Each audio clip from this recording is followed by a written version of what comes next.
Hello students, welcome to the PND coaching classes learn easily and smartly. तो आज हम पढ़ने वाले एक क्वेश्चन जिसमें बोला गया है state any two differences between the local government before and after the constitutional amendment in 1992। तो इस क्वेश्चन का मतलब है कॉन्स्टिट्यूशन में यानी कि संविधान में जो अमेंडमेंट किए गए थे, चेंजेस किए गए थे, सुधार किए गए थे 1992 में, तो उस अमेंडमेंट के पहले और बाद की जो लोकल गवर्नमेंट थी उनमें क्या डिफरेंसेस थे, वो आपको दो डिफरेंस यहाँ पे बताना है। तो स्टूडेंट्स, लोकल गवर्नमेंट क्या होती है ये हमने हमारी पिछली वीडियोस में आपको एक्सप्लेन किया हुआ है कि लोकल गवर्नमेंट में आता है म्युनिसिपैलिटी एंड पंचायत, जो कि गांव में चलती है, पंचायती सिस्टम या पंचायती राज सिस्टम उसको बोला गया है। तो इन समरी हमको यहाँ पे यही देखना है स्टूडेंट्स की कॉन्स्टिट्यूशन में 1992 में जो चेंजेस किए गए थे उन चेंजेस के पहले लोकल गवर्नमेंट कैसी थी और उन चेंजेस के बाद जो है लोकल गवर्नमेंट वो कैसे थी। तो चलिए समझते हैं इसको आंसर से। तो स्टूडेंट्स, 1992 में एक बहुत ही बड़ी स्टेप ली गई थी इंडिया में और वो स्टेप था डिसेंट्रलाइजेशन का। डिसेंट्रलाइजेशन का मतलब है स्टूडेंट्स की जो 1992 के पहले जो सेंट्रल गवर्नमेंट, स्टेट गवर्नमेंट और जो लोकल गवर्नमेंट थी, तो वहां पे लोकल गवर्नमेंट्स को कुछ पावर्स कम थे, तो उन पावर की शेयरिंग प्रॉपर हुई और कुछ रूल चेंजेस किए गए हैं। तो वो सब चेंजेस क्या है वो तो अभी हम दोनों पॉइंट में देखने वाले हैं। फिलहाल आप इस चीज को समझे कि डिसेंट्रलाइजेशन का मतलब है कि पावर की शेयरिंग जो है वो सेंट्रल गवर्नमेंट और स्टेट गवर्नमेंट के साथ साथ लोकल गवर्नमेंट के साथ भी किया गया। या आप इसको ऐसे भी समझ सकते हैं कि सेंट्रलाइजेशन को हटाया गया, यानी कि सिर्फ सेंट्रल गवर्नमेंट ही पावरफुल होगी ऐसा नहीं है, उसको हटा दिया गया। आई मीन कि अब जो पावर शेयरिंग है वो सेंट्रल गवर्नमेंट के साथ साथ स्टेट गवर्नमेंट और लोकल गवर्नमेंट के पास भी होगा। ओके, तो ये सबसे बड़ा स्टेप जो है, जो कदम है, वो लिया गया था 1992 में। तो ये जो 1992 का जो कॉन्स्टिट्यूशन का जो अमेंडमेंट है, यानी कि जो सुधार किया गया था, वो इसलिए किया गया था ताकि जो थर्ड टीयर है डेमोक्रेसी की या थर्ड लेवल जो है डेमोक्रेसी का, और थर्ड टीयर क्या है स्टूडेंट्स, वो है लोकल गवर्नमेंट। तो लोकल गवर्नमेंट को और भी ज्यादा पावरफुल बनाने के लिए और भी ज्यादा असरदार बनाने के लिए ये अमेंडमेंट, ये सुधार जो है कॉन्स्टिट्यूशन में किया गया।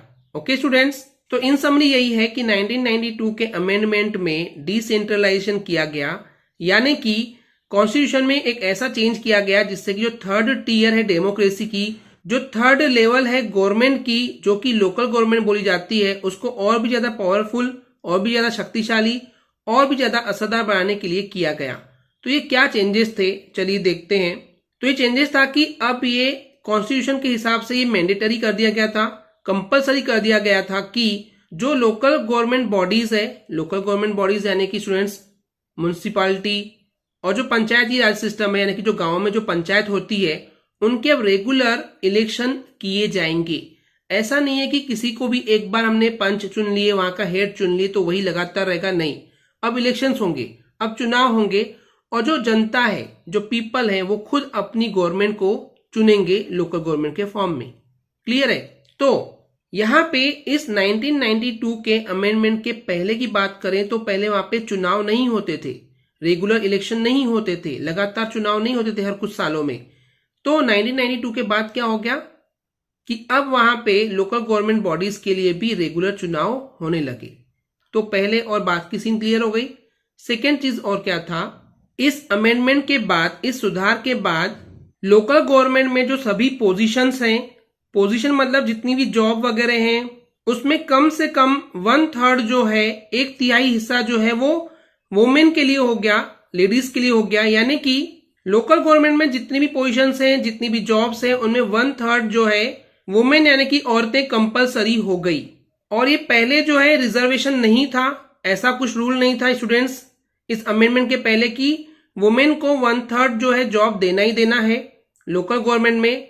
लेकिन इस अमेंडमेंट के बाद ये कंपलसरी हो गया कि 1/3 वुमेन्स होना कंपलसरी है लोकल गवर्नमेंट की, जितनी भी पोजीशंस हैं, जितनी भी जॉब्स हैं, उनमें 1/3 जो है वो लेडीज का होना, वुमेन्स का होना कंपलसरी हो गया। तो ये सिचुएशन थी इस 1992 के अमेंडमेंट के पहले और बाद की। तो इन समरी स्टूडेंट्स यही है कि 1992 के इस अमेंडमेंट के पहले लोकल गवर्नमेंट में रेगुलर इलेक्शंस नहीं होते थे और उसमें लोकल गवर्नमेंट में कभी भी वुमेन्स को जॉब का फिक्स नहीं था कि कितना होगा कितना नहीं होगा।